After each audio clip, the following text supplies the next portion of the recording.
como você conheceu o Radical, como foi esse processo de se tornar um radical. O processo de radical, né? Depois de eu estar na igreja, Deus me abençoou com um emprego, né? Em uma empresa da Ford, e eu estava trabalhando lá uns 4 anos já, e ali, num certo dia, eu ouvi uma voz falar comigo assim: você não vai trabalhar mais nessa empresa, você agora vai fazer a minha obra. Porque eu estava ali, né, naquela empresa muito apegado, eu gostava muito da empresa, e de repente a empresa perdeu o contrato, e aí eu tive que ser dispensado. Quando eu cheguei, 15 dias depois, já na igreja, já tinha saído da empresa, já tinha pegado os meus tempos. Eu estava na igreja, chegou a missionária lá, a Soraya, foi pregar lá na igreja, e ela estava começando esse projeto radical, né, metropolitano, e a primeira igreja que ela foi lá na igreja. E quando ela veio chegando, eu estava no portão esperando para receber a missionária.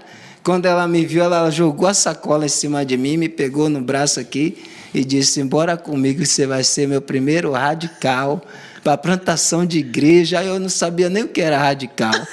Eu quero radical. Meu desejo, minha vontade era de ir pregar no presídio. Já tinha mandado fazer a carteirinha. No dia de eu pegar a carteirinha, a missionária chegou lá e me arrastou para ser radical metropolitano.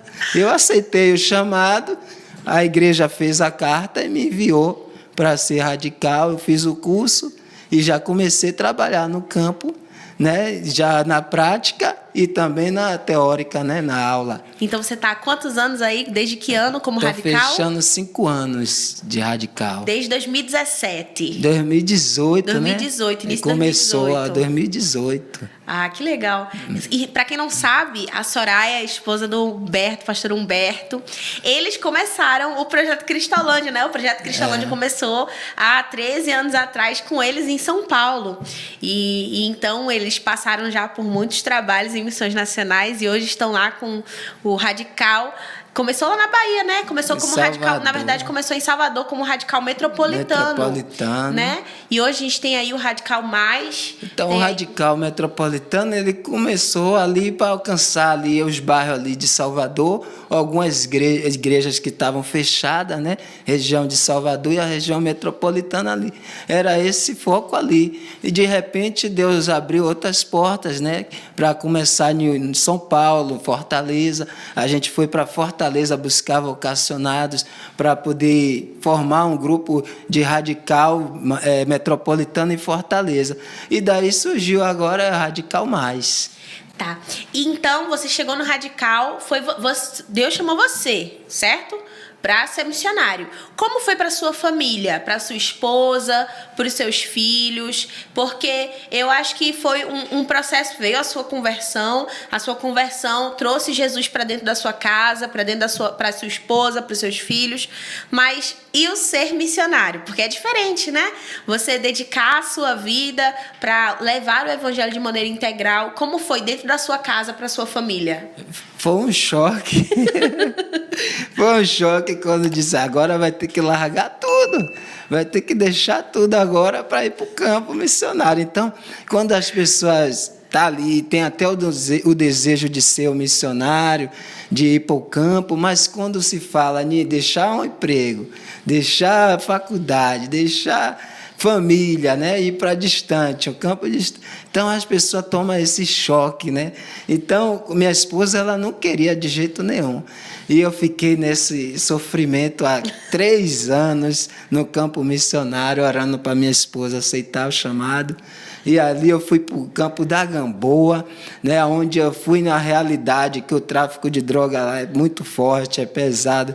E eu cheguei na Gamboa, no primeiro dia que eu fui para a Gamboa, né, tinha mudado os missionários que estavam lá, e aí eu fui para lá. Quando eu cheguei no primeiro dia, desci para evangelizar. Quando eu fui subindo a escada, assim, encontrei uma galera de homens lá, né? Aí eu pedi para orar pela vida deles. Quando eu orei, que eu acabei de sair, teve um que tinha me conhecido já há muitos anos, lembrou: esse daí é de lá, de tal lugar e tal. Aí o dono lá falou assim: é mesmo? Aí foi atrás de mim. Foi ver, né? Aí quando ele chegou lá, eu estava na missão, ele entrou, Aí procurou saber assim, aí a irmã me apresentou a ele. Ele disse, não, foi ele mesmo que eu vim ver. Eu vim ver ele, que ele passou ali, orou por mim, mas eu já conhecia ele de algum tempo, mas eu não lembrava mais dele. Aí ele conversou bastante comigo, ele disse, está vendo aqui, esse prédio aqui foi eu que dei aqui para fazer a igreja aqui. E aí a gente conversou bastante, eu orei pela vida dele. E quando foi no certo dia, eu passando para evangelizar, tinha bem uns 15 homens lá.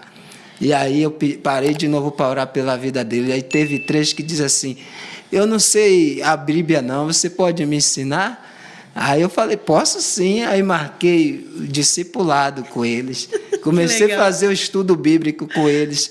Tinha 3 dias na semana, eu ia fazer o estudo na casa deles.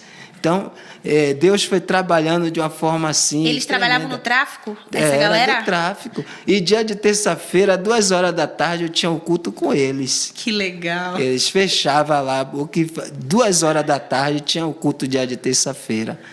Nossa. E aí, sua esposa, você ficou orando, né? Esses 3 anos que você ficou, você ficava lá, trabalhava, voltava para casa, trabalhava no campo, voltava para casa e orando pela esposa. E orando, porque minha vontade era de minha esposa estar comigo, né? E aí eu fiquei orando, aí depois veio o chamado para ir para a Feira de Santana. Eu falei, e agora, como é que eu vou? Se minha esposa não está comigo, sozinho eu não poderia ir, né? E aí eu fiquei orando, aí eu falei, me dê um prazo aí até sexta-feira para conversar com ela, para ver se ela aceita. Mas quando eu ia falar, ela dizia, não. Aí eu ficava, meu Deus, e agora? Aí o jeito agora é orar e jejuar, né? Aí fui orar, comecei a orar. Quando chegou na sexta-feira, eu estava lá na missão, ela ligou. Ela disse, eu vou, mas a minha mãe, aí ficou preocupada com a mãe dela, porque a mãe dela, ela que cuidava da mãe, os irmãos dela moram todos em São Paulo. Então a preocupação dela era essa, cuidar da mãe dela, que a mãe dela teve 2 AVC, né? E aí a preocupação dela, tanto com a mãe, ela aí conversou com a mãe dela disse, não, minha filha, pode ir que quando você quiser vir me ver, você vem me ver, deixa a Maílson lá e vem me ver. Aí pronto, ela aceitou o chamado, hoje ela está comigo em Feira de Santana. Ah, que legal. Então hoje está você, sua esposa lá. E meu filho, Maílson Júnior. Maílson Júnior, quantos anos ele tem? 17 anos. 17 anos, aí, gente, tá vendo? O cara só tem cara de novo, mas não é novo nada.